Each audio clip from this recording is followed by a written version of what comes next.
Hey guys, I hope that you guys are doing amazing wherever you are. Thank you so much for watching, for listening, for commenting. I'm so grateful. If you've just arrived on my channel, I welcome you and I hope that you like the content. Let me know in comments. I always reply to every comment. Even if I just read it and I just say thank you for sharing, I will reply to it. In this video, I want to speak to you guys a little bit about kind of a taboo subject, perhaps a taboo subject, about sex and INFJs. How do we look at sex? And this is going to be a very preliminary look at it.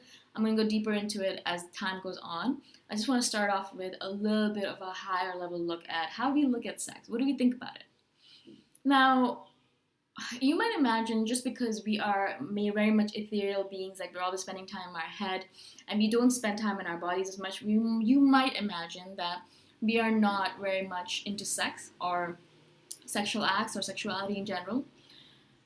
But because we have so many contradictions within ourselves, we are such loving creatures, we have so much affection and devotion to people, we're so loyal that when we get into a relationship with someone that we really care about, we are very enthusiastic sexual partners. Now, of course, this is just a generalization. I'm looking at it from all the different comments that you guys have sent me and all the different observations that I've made. So again, this might not be true for you. I totally understand. Again, this is just a view from my perspective. Very limited perspective, right? In general, INFJs are the kind of people who they look at sex in a very clinical way. It's funny because for me, I'm always analyzing sex and sexuality, but I'm always doing it from like a clinical perspective where I'm thinking like I'm analyzing it. I'm like, okay, so they're doing this way. Why do they do it this way? Is it better that way? Is it more pleasurable that way? Why does it work that way? Why doesn't it work that way? I'm always analyzing it. Or I'll look at a transgender person on the street, or I'll look at a gay couple and think to myself, how does that work? What do they do?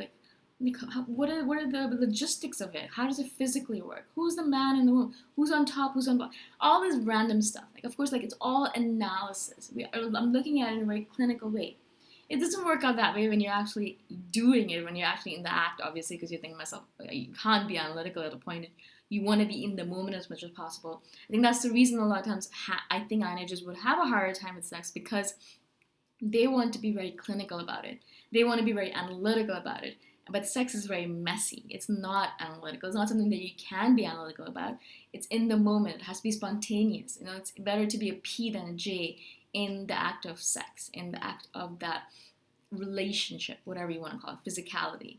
Right? Also, because we are not good at being in our bodies, a lot of times we have a hard time feeling that emotion of sex. Do you know what I'm saying? Emotion of orgasm or the act of horniness or whatever it might be, like whatever you want to call it, that feeling of intimacy is hard for us to kind of get into sometimes, not only because of trust issues, oh my god, but also because we have a hard time being in our bodies. A lot of times we have no idea what our body's feeling because we're so not aware of it. That's why I love yoga, because as soon as I started doing yoga, all of a sudden I started feeling all this stuff from my body, which I had never felt before. That's why if you guys are having this disconnect between your mind and your body, where you don't realize if you're hungry or if you're in pain, all that stuff, I know people where like they've stubbed their toe and they took off their sock and they had no idea that they had stubbed their toe because their pain receptors are so freaking unconnected to they're not connected to their body at all. They had no idea that they were even like in pain there. They touched their toe and like, oh, that hurts. But they had no idea. Do you know what I'm saying? They're so disconnected that way. And so because we're so disconnected in certain ways, because of our mind and body connection is so convoluted, a lot of times we have a hard time figuring out, is this am I feeling a lust towards this person? Am I interested in sex? Or do I want to orgasm? Like, what is that? I don't know. I have no idea. We have no idea because we have no connection there a lot of times, right?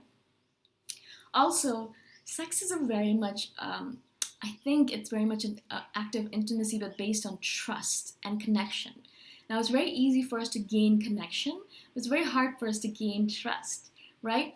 Like, we'll be able to gain connection with a person just instantaneously because we'll reveal a little bit of ourselves or we'll ask them a lot of questions and they feel like they know us and they know us really well and we're so connected and we're like soulmates or whatever, right?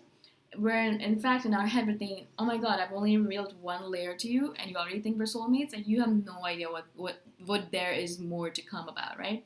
There's so much there that you have no idea. So we have issues with trust, and a lot of sex or sexual acts are all about trust. You have to let go, and you have to let go into this person where you're like, yeah, I trust you, and I believe that you're not going to hurt me. And we have a hard time saying that, just not even just physically, but in any way. Like I don't trust people. I have a hard time trusting people. Even my friends know that, and they're like, yeah, I know you're really friendly with me, and I know we're really good friends, but I still know that you're hiding parts of yourself from me. And I think to myself, yeah, because that's just the way it is, right? But sexuality or sexual acts require a level of trust that might be more than we are capable of giving into, more than we are capable of being comfortable with, right? And that's why a lot of times we are single rather than getting into those situations. But when we do trust someone, oh my God, let the fireworks roll, right? Like once we do trust someone and we are in an intimate relationship with them, then we are very attentive. We're good sort of sexual partners, I think, because we know we're always observing, we're very self-aware, we know what our body's feeling once we're at that point, and we know what the other person's feeling, we know what they want, we know what we need to be. It kind of goes give and take, and if we're really close to that person, we can have a really great sexual relationship with them. But again, it has to come after the act of trust has been established, the act of intimacy has been established. And for me specifically, because of all my issues, so many of them, I have a hard time getting into that kind of relationship. In fact, even the thought of sex right now kind of repels me or disgusts me because I'm thinking to myself, oh my God, do I have to reveal myself to this person in that manner? I have to touch them and I have to be around them and I have to be in the space with them and I have to reveal parts of myself to them, and not only physically but energetically. Like just the act of that person coming close to me and being in my energy space, it's threatening to me somehow. It's like scary to me. Do you know what I'm saying? Because I've worked so hard to maintain this energy that I'm at. I've worked so hard to maintain, to be at the level that I'm at. It's so hard to do all the things that I do in order to be at the level that I'm at. That in order to bring someone in, he has to be at a very high level of understanding and self-awareness. And he has to have really good energy. And for me, I haven't found anyone like that at all, right? Also, I don't look for it because I have actually taken on celibacy because I'm like, it's so much easier. I'd rather be celibate, right? Of course, I think that's all wrong. I think that the most important relationship that you can have with someone is that sort of intimate relationship where you're giving into it and you're trusting. It's a very good exercise for an INFJ to go into that kind of relationship because we have a hard time with trust and intimacy, right? So the more you have a hard time with something, the more you're afraid of something, I think the more you should go into it and experience it and be with it because it'll teach you so much about yourself. Whenever I've been in that kind of relationship in the past, it has taught me so much about myself, about who I am, about how I deal with people, about how people deal with me, and it has revealed all of these shadows in myself, all these triggers. I've learned so much about myself, and I know that, and I know that. And so it's really important for us to get into that kind of sort of relationship. It is very useful for us, guys. And I know you're probably thinking, oh my God, no. And you'd rather be single. I totally get it. I'm in the same boat. I am single. I love being single. Get I get the heebie-jeebies just thinking about going into a relationship or even just being intimate with someone. The fact that just the act of them touching me, oh my God, no, I don't want to be touched. I don't like it. That personal space, this is energy that I've created here. Do not come close to me. I have a lot of barriers, right? Unless you're my friend, then obviously you can come in and hug me all the time. And we're raised physical. I'm a very physical person. I love hugs and I love physical touches. So that's the whole thing about it. I do miss that affection bit of it, right? But again, trust, blah, blah, blah. I don't know how it is for you guys. This is just a first view of it. So I just want to start off talking about it because I know that's such a taboo subject for us, right? And I know it's hard to talk about. And so I'm going to do it in a way where we just kind of like dip our toes in a little bit and we speak a little bit about it and we dip our toes in a little bit more, speak a little bit more about it.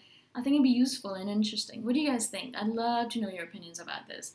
I'm just starting out. Obviously, I'm still learning about myself as well. So if I say something wrong or offensive, just ignore it. It's just me being autistic or being an INFJ. All right.